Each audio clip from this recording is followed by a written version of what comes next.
Hello everyone, way to humanities में आप सबका स्वागत है।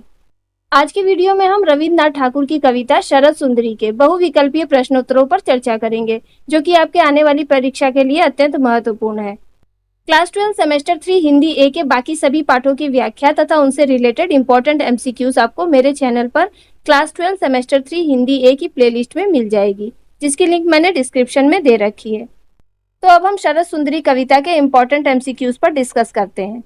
मेरे उत्तर देने से पहले आप खुद ही प्रश्नों के उत्तर देने की कोशिश करें और फिर अपने आंसर्स को चेक करें। पहला प्रश्न है, रविंद्रनाथ ठाकुर को किस रचना के लिए नोबेल पुरस्कार से सम्मानित किया गया? ऑप्शन है सांध्य गीत, गीतांजलि या फिर घरे बाइरे। सही उत्तर है ख, गीतांजलि।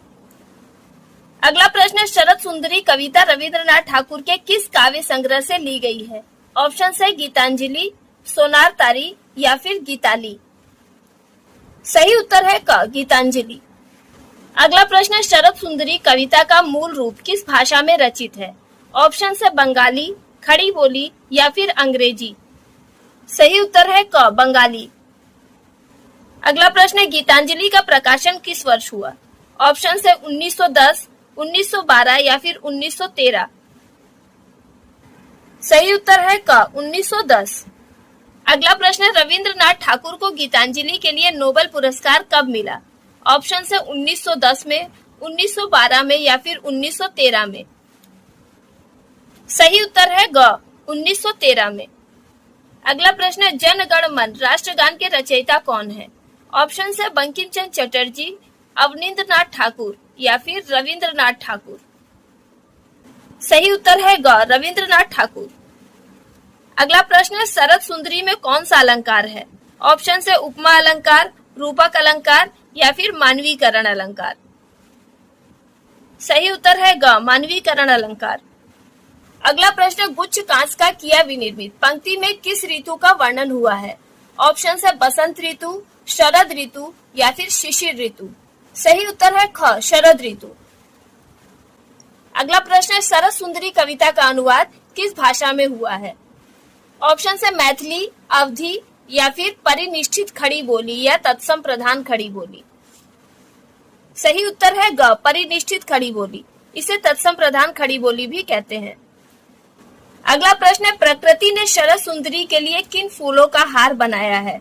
ऑप्शन है गुलाब के, मालती के या फिर शेफाली के। सही उत्तर है ग, शेफाली के। अगला प्रश्न है, पूजा की थाल किससे तैयार की गई है? ऑप्शन है नए धान की मंजरियों से, गेहूं की बालियों से या फिर मालती के फूलों से।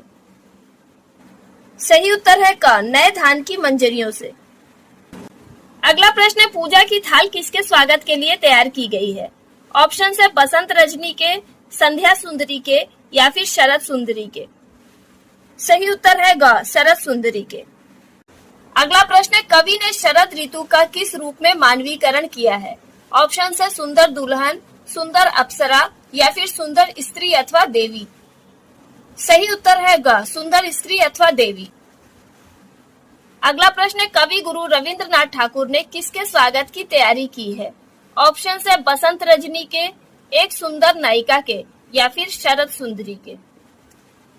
सही उत्तर है ग, शरद सुंदरी के।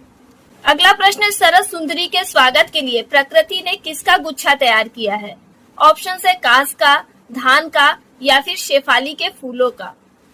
सही उत्तर है क, कांस का।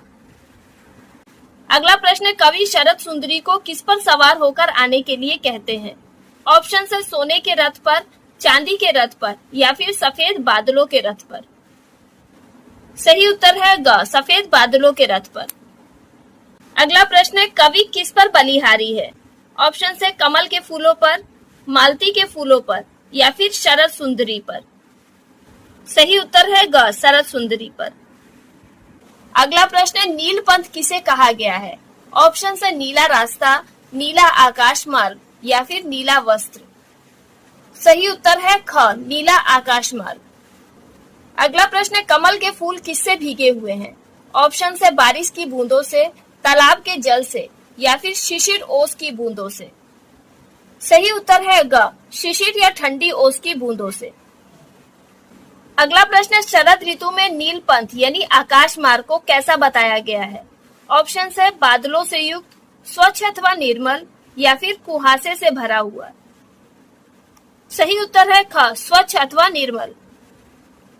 अगला प्रश्न है, कवि ने शरद सुंदरी को किसका मुकुट पहनकर आने के लिए कहा है?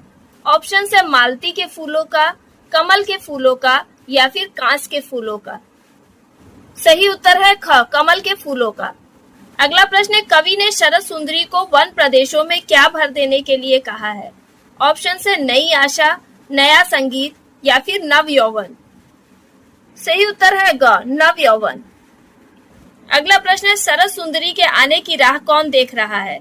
ऑप्शन है मोर, राजहंस, या फिर चातक पक्षी। सही उत्तर है ख, राजहंस। अगला प्रश्न है, निर्मल नीलपंथ से आतु पंक्ति में तू से सांकेतिक पात्र कौन है? ऑप्शन है शरद सुंदरी, सूर्य की किरणें, या फिर चंद्रमा की किरणें। सही उत्तर है क, शरद सुंदरी। अगला प्रश्न है, शरद सुंदरी के स्वागत के लिए किन फूलों का आसन बिछाया गया है? ऑप्शन है कमल के फूलों का, शेफाली के फूलों का, या फिर मालती के फूलों का। सही उत्तर है ग, मालती के फूलों का। अगला प्रश्न है, मालती के फूलों का आसन कहाँ बिछाया गया है?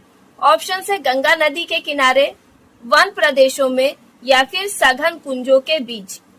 सही उत्तर है ग, सघन कुंजों यानी घने बाग बगीचों के बीच। अगला प्रश्न है, राजहंस किस प्रकार शरद सुंदरी के आने की राह देख रहे हैं? ऑप्शन है राह में अपनी पलकों को बिछाकर, राह में फूलों को बिछाकर, या फिर राह में अपने पंखों को बिछाकर। सही उत्तर है ग, राह में अपने पंखों को बिछाकर। अगला प्रश्न है, शरद सुंदरी को धरती पर कहाँ बुलाया जा रहा है? ऑप्शन है उफनाती हुई गंगा नदी के तट पर, शांत गंगा नदी के तट पर, या फिर ऊंचे पर्वत शिखरों पर। सही उत्तर है क, उफनाती हुई गंगा नदी के तट पर। अगला प्रश्न है, मादक एवं मधुर स्वर किस पर बजाया गया है? ऑप्शन है बांसुरी पर, वीणा पर, या फिर सारंगी पर। सही उत्तर है ख, वीणा पर। अगला प्रश्न है, वीणा के मादक मधुर स्वर से किसे संबोधित किया गया है? ऑप्शन है कोयल का गीत, पक्षियों का कलरव, या फिर भौरों की गुनगुनाहट। सही उत्तर है ग, भौरों की गुनगुनाहट। अगला प्रश्न है, कवि अपने मन को किसके समान बनाने की कामना करते हैं?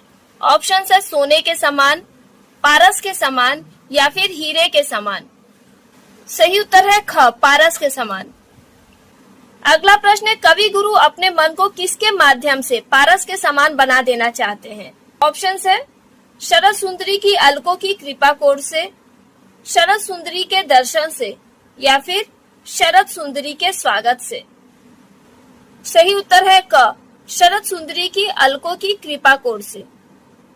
अगला प्रश्न है, कवि का हृदय कैसा है? ऑप्शन है प्रकाश से युक्त, तिमिराच्छन्न, या फिर उमंग एवं ऊष्मा से युक्त।